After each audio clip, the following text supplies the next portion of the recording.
YouTube a sorti une IA qui permet un petit peu d'analyser les chaînes et tout. Et moi, j'ai 6 chaînes YouTube, donc si je dois les analyser tous les mois, chaîne par chaîne, vidéo par vidéo, ça prend un max de temps. Et du coup, j'ai mis au point un petit prompt assez sympa qu'on a juste à rentrer dans l'invite de l'intelligence artificielle de YouTube Studio. Et dans cette vidéo, on va essayer de plonger deep là-dedans, d'aller voir un petit peu qu'est-ce que ça vaut, est-ce que c'est intéressant pour du coup sa propre stratégie YouTube et tout. Donc c'est ce qu'on va faire. Donc là j'ai ouvert un petit peu la boîte de dialogue. Ce qui est super sympa, c'est qu'on peut vraiment la déplacer un peu n'importe où. Et aussi quand il va t'afficher des commentaires, tu vas pouvoir cliquer dessus et ça va directement afficher ça sur la page et tout. Donc là j'étais copier-coller mon prompt. Si tu veux prendre le prompt, il est disponible dans la description. Tu peux tout télécharger ou c'est soit le premier lien, soit le groupe Discord. Il y aura un groupe, un de ces quatre. Donc voilà.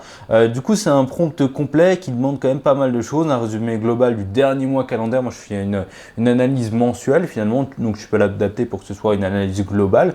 Les vidéos au format qui ont le mieux marché, les vidéos au format qui ont le moins bien marché, ceux qui marchent toujours, donc les vidéos qui ont marché dans le temps et qui ont continué de marcher, ou les vidéos qui ne marchaient pas et qui ont commencé à marcher. Ce qui marche moins qu'avant, c'est les vidéos qui commencent à flopper un petit peu avec le temps ou se déréférencer.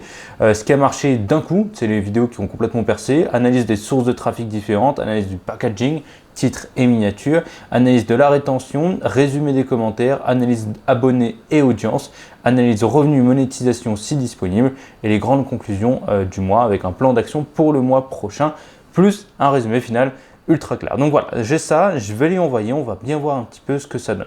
Ce qui est intéressant avec YouTube Studio, c'est que tu peux vraiment lui parler d'une vidéo spécifique, tu as juste à faire le petit plus ici et d'aller chercher vraiment une vidéo pour lui dire analyse-moi un petit peu cette vidéo-là. Sinon, ils viennent de mettre ça directement dans les performances de la dernière vidéo et tout. Tu as juste à cliquer ici, Catch me up on this video, et en fait, il va te faire un résumé de ce qui a bien marché par rapport aux dernières sorties et tout. Alors moi, ça fait une seule vue, mais moi, je m'en carre le cul un petit peu de cette chaîne-là, de ces vidéos-là, parce que c'est des vidéos qui vont se référencer avec le temps, donc ça va bien marcher. Donc voilà, on a eu un petit résultat déjà. Voilà ton bilan mensuel. En tant qu'analyse, j'ai décortiqué les performances d'avril 2026, donc ça c'est bien. Tu vois, là, on est 4 mai, et il arrive à voir que c'est pour avril 2026. Le mois est extrêmement productif, 35 vidéos publiées. Thème, tu as principalement couvert, voilà, ok, il arrive un petit peu à voir ce que c'est comme vidéo que je fais.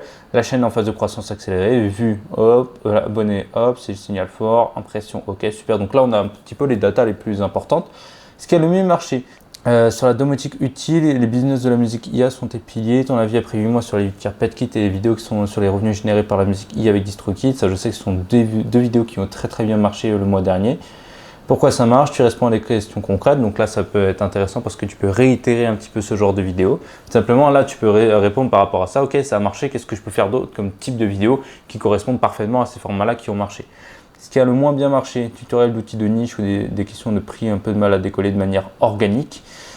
Le packaging est parfois moins descriptif ou acheter le Tamron 18-300 mm moins cher, ces vidéos servent de support. Ça c'est les vidéos que j'ai publiées au mois d'avril mais qui n'ont pas bien performé sur tout le mois. Mais vu que je connais ces formats-là, je sais qu'ils vont performer sur le long terme. Donc, il ne faut peut-être pas forcément se fier uniquement à ça. Il peut aussi y avoir la stratégie long terme. Qui marche toujours, le concept toujours utile en 2026. Ça, il voit, c'est mon format phare, mon format de confort, d'après lui. Permet de capitaliser sur le trafic de recherche pour du matériel plus ancien. Ok, ton socle de vue passive, c'est bien ça. Tes miniatures avec ton visage et l'objet bien mis en évidence restent les plus efficaces. Ça, c'est aussi hyper intéressant à savoir. Ce qui marche moins qu'avant. Ok, m'expliquer un truc qui marche moins bien qu'avant, mais j'ai un petit peu pas trop compris. Le signal surprise du mois, les erreurs à éviter avec les litières PetKit, c'est ce qui a vraiment explosé. Analyse des sources de trafic, ça c'est bien. Recherche YouTube 48%, c'est ta force, t'es un expert SEO, donc ça c'est bien. Fonctionnalité de navigation, tu vois aussi un petit peu ça, c'est cool ça.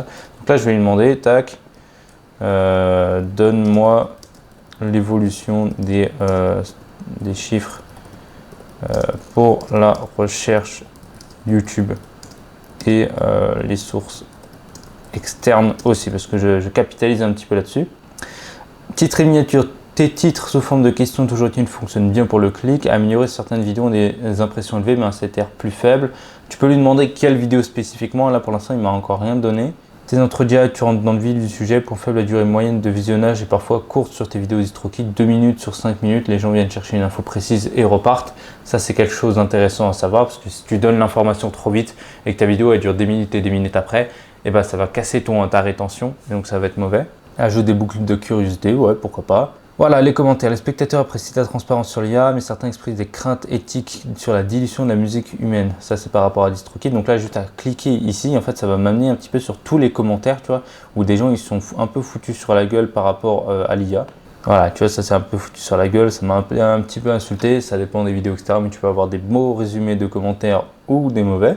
Monétisation, en fait là le problème c'est qu'il ne comprend pas trop comment ça marche, mais en tout cas il comprend qu'il y a un potentiel d'affiliation, donc ça peut être intéressant pour prioriser les tests produits à forte valeur perçue pour maximiser les trucs. Synthèse des plans d'action, ok, action recommandée, faire un bilan revenu IA par mois, parce que ça a bien marché apparemment. Toujours utile en 2026 qui apporte les vues constantes, continue sur le matériel photo vidéo phare, rétention sur les tutos, les gens piqueurs l'info sans rester, structurer tes vidéos avec un grand final, ok, opportunité, engagement éthique. Faire une vidéo face cam honnête sur l'IA, ça peut être aussi intéressant pour du coup avoir des avis un petit peu partout. Donc là on a un plan d'action pour le mois prochain, le format erreur invitée et mon avis après 6 mois, après X mois. Tester un titre plus clivant sur l'avenir de l'IA, ça peut être aussi intéressant. Après lui il n'a pas la niche complète, il n'a pas vraiment toutes les informations, ça pourrait être intéressant s'il lui donnait toutes les informations, la stratégie, vraiment la niche, parce que moi là encore la KSOT c'est vraiment une chaîne où c'est un petit peu en couille de n'importe où, mais quand tu as une niche précise, par exemple tu parles de moto, il va vite le comprendre, il ne va pas te dire d'aller sur l'IA ou des trucs comme ça.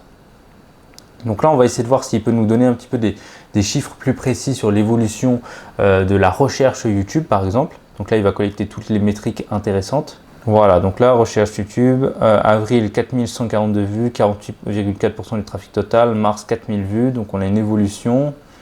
Ok, source externe, machin. Pareil, avril, par contre, là, on a eu plus de sources externes que mars, donc on a une grosse évolution. Je vais lui demander, fais-moi cette évolution sur les 12 derniers mois. Voilà, hop, progresse moins vite que la fonctionnalité de navigation ou les sources externes. Il y a une chaîne de destination, on va voir ce qui se publie, ok. Donc là, on va voir un petit peu s'il peut y avoir d'autres trucs. Voilà, parfait. Donc mai 2025, recherche YouTube, par exemple, tu vois. Là, on voit énormément on voit tout simplement l'évolution. Tu vois, au fur et à mesure du truc. Là, il voit qu'il y a un fort volume short, peak short. Et là, j'ai arrêté les shorts tout simplement. Et là, tu vois, on voit vraiment l'évolution mois par mois. Et on a juste à lui demander, en fait, plutôt que d'aller se casser les culs sur, du coup, les données analytiques. Parle-moi de qui regarde mes vidéos. Voilà, là je vais lui demander des questions un petit peu plus sur du coup qui sont les spectateurs, l'audience de ma chaîne pour pouvoir adapter un peu mieux mon contenu et tout. Il peut peut-être donner des conseils aussi là-dedans. Mais en tout cas, la fonctionnalité de base de résumer et d'aller chercher un petit peu les informations directement dans toutes tes données analytiques et de les mettre dans un seul endroit à ta demande et tout, je trouve ça vraiment intéressant. Donc là, on a les informations sur l'âge, sur la géographie. Ça, c'est évidemment plein de trucs qu'on pourrait avoir en cherchant soi-même. Mais là, on a vraiment la rapidité de la chose. Et avec le prompt, du coup, moi, c'est un prompt vraiment pour résumer mois par mois. Mais là, du coup, tu poses n'importe quelle question et il va pouvoir te donner plein d'autres réponses. Statut d'abonnement, l'opportunité de conversion. C'est là où j'ai peut-être un problème sur cette chaîne-là, mais c'est pas grave, tu vois. Donc voilà un petit peu pour cette vidéo. Si tu veux le prompt pour avoir cette analyse mensuelle de ta chaîne, il est dispo dans la description si ça t'intéresse. N'oublie pas de t'abonner à la chaîne. Ici, on parle d'IA, de toutes les nouveautés qui viennent d'arriver, vraiment le jour même. Donc voilà, moi je te fais des gros bisous et à très vite.